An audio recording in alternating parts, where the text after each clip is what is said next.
Hi dear, ako nga pala si Jeya, isang OFW dito sa Japan, magpipitong taon na. Hindi ka pa ba nakakapagbakasyon sa Pilipinas mula nung naging trainee ka dito sa Japan? Kung first time mo pa lang magbabakasyon, ako panoorin mo tong video. I-share ko sa inyo yung lesson learned experience namin nung umuwi ang mga kaibigan ko pa Pinas. Kahapon, pagka-out ko sa trabaho ng 1 PM ay bumiyahe ako papuntang airport. Malapit lang sa tinitirhan ko ang Kansai International Airport dito sa Osaka. Pumunta ako sa airport para samahan yung mga kaibigan ko na uuwi na sa Pilipinas for good. At galing pa nga sila sa Fukui. Wow, ang gaganda nyo naman mga madam. Nagulat ako kaya naranduman. Sabi ko parang kilala ko to.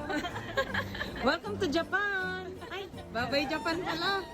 Pagkatapos ng isang oras na tsikahan at kamustahan ay binilhan ko muna sila ng makakain. Alas 12 pa kasi sila ng tanghali nandito sa airport at 10 PM pa ang flight nila mamayang gabi. Ang aga nila, grabe. Pagkatapos namin kumain ay kinuha namin ang mga maletang pinadala nila dito sa airport galing sa Fukui. Masyado kasing malayo ang Fukui dito sa Osaka at mahirap mag-commute kung may daladalang maleta. Tapos ay dinouble check na rin namin yung kilo ng maleta dito sa repack area. Mahalaga na sundin natin yung limit ng kilo ng bagahe na allowed sa airline. Pagsapit ng alas 7 ng gabi ay pumunta na kami dito sa check-in para pumila. Pero bago yun ay kumuha muna kami ng tag para sa mga luggage. Madali lang itong gawin pero pwede ka rin naman na hindi nito kumuha kung ikaw ay magpapamanual check-in ng bagahe mo. Pero kung gusto mo mag self-check-in ng mga bagahe mo ay ikaw na ang kumuha nitong tag. Ang airline pala na sasakyan nila ay Jetstar Japan. Mahigpit ang airline na to at talagang sinusunod nila yung limit na kilo sa bawat maleta. Aware itong mga kaibigan ko na medyo sobra yung kilo ng maleta nila. Pero behind our minds, sa totoo lang, we're hoping na mapalusot. Pero totoo ang chismis, pati pala yung mga personal bag ay kinikilo para sa 7 kilos na hand carry. Sa Sebpa kasi, na-experience ko at ng mga kasamahan ko dito sa Japan na hindi na kinikilo yung personal bag. Pero yung ganitong sistema, no, depende siguro sa airlines talaga. Pagkatapos kiluhin ang kanilang hand carry ay nag-self-service na sila dito sa pag-check-in ng kanilang mga maleta. Natagalan sila dito dahil ayun, nag-over nga sila ng 4 kilos sa kanilang baggage. At alam nyo ba dear kung magkano ang per kilo na singil dito sa Japan? 2,000 yen per kilo lang naman. So 4 na kilo yung sobra nila kaya nagbayad sila ng